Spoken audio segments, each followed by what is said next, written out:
Mazi Ezeoke speaking to us this evening. Please do not allow yourself to be deceived by the federal government of Nigeria or those who want to make the End SARS protest to be about North and South divide. This is a tactic. This is a tactics. They are trying to make it to be about the North and the South. You can see some northern groups, so-called, saying that they don't want SARS to end. Again, some people have asked, why do we have SARS more in the South?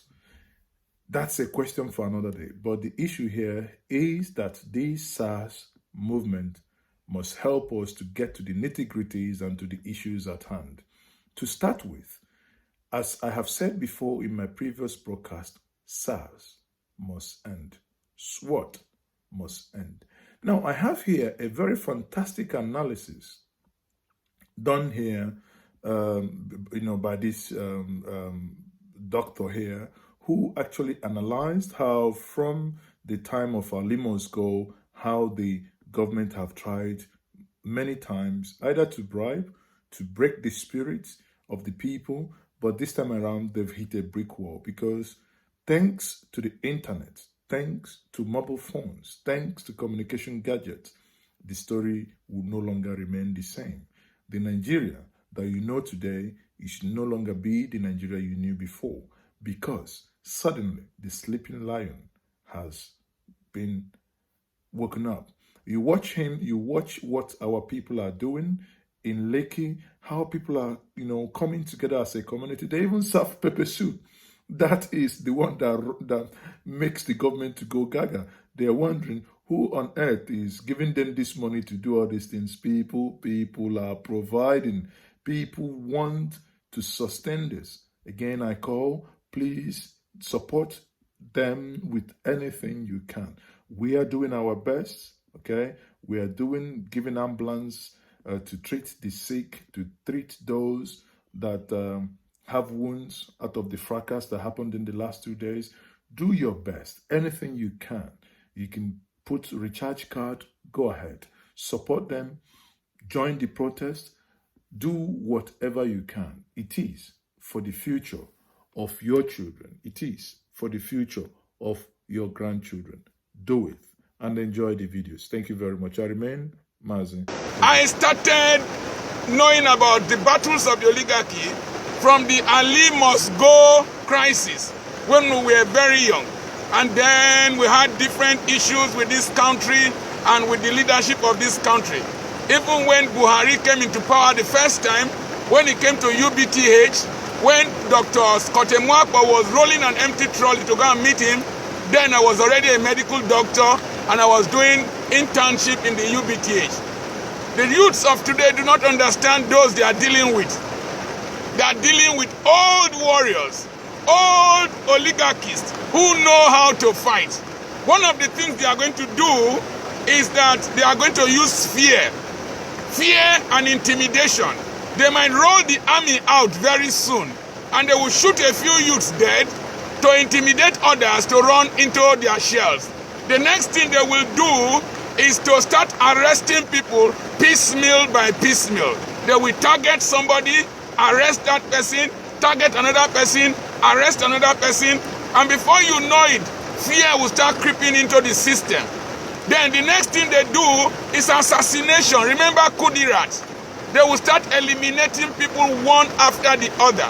Remember Kokori, Frank Kokori, and the rest that they arrested during the Nupen crisis, during June 12 crisis. They will start eliminating people one after the other, either by assassinating them, by imprisoning them. They will drive them out of the country. Remember Nadeko, they will run into exile. But if you don't give up, some of those oppressing people today are beneficiaries of the struggle of people like Enahoro and the rest others who did not benefit much from the struggle. And so, they will want to fight back.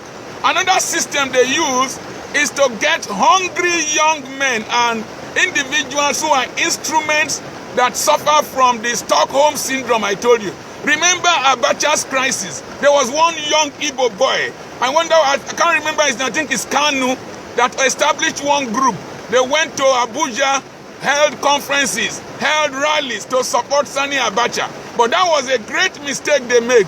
When they took Ijaw boys from the Niger Delta to Abuja, and they saw the beautiful houses in Abuja that were built with their oil money, they did not know they were provoking a crisis they could not manage. That was how men and other people came up, and then amnesty eventually came. The next thing they will do is that they will start settling some of the leadership. They will corner them, settle them, give them offices and all that. Give them money, give them promises, and then you will see people antagonizing each other. The next one they will do, and they're already doing it, is to play the North-South game.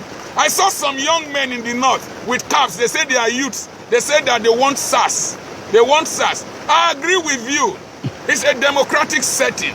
You have crisis in the North. But let me tell you, if the army could not defeat Boko Haram, SARS cannot defeat Boko Haram. Let me tell you the truth. Those young men or whoever who came with long caps, they are not the poor of the North. When I recorded here, they were Northerners digging ridges for me. The poor of the North have no voice. They don't come on radio. They don't come on television. They can't even speak English. Let me tell you one thing. If you are in the North, they use you to fight your youths in the South. Poverty will not leave the North immediately. Poor education will not leave the North immediately. It is only the children of the rich that will benefit. Let me tell you another thing they will do. I saw some people in Sapele, people from my area, old irresponsible men saying that we want SARS, we want SARS. Maybe they don't have children who drive cars. Maybe they don't have children who have gone to universities. But the point remains, one day intimidation will come to them. If you support a tiger, if you feed a tiger, it will eventually eat you. The other system is that if they don't use the regional card, they will use the religious card. They will say it is Christians that are protesting. They will say it is Southern Christians that are protesting against the North.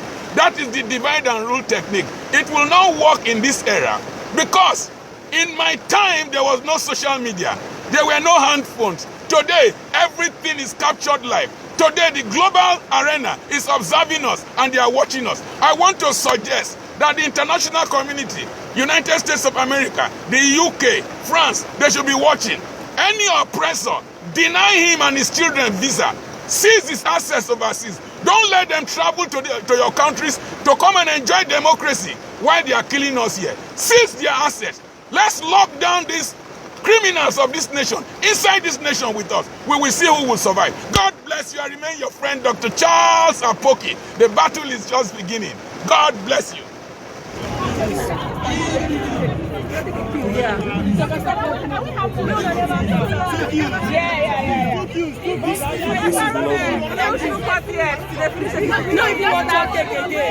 We don't talk about they say like this.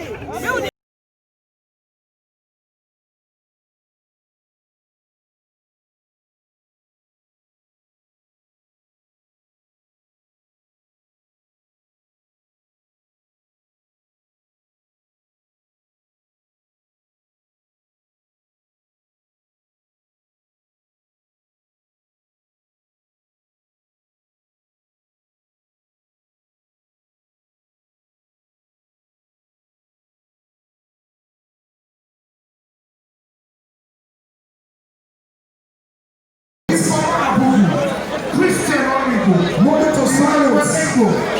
Moment of silence.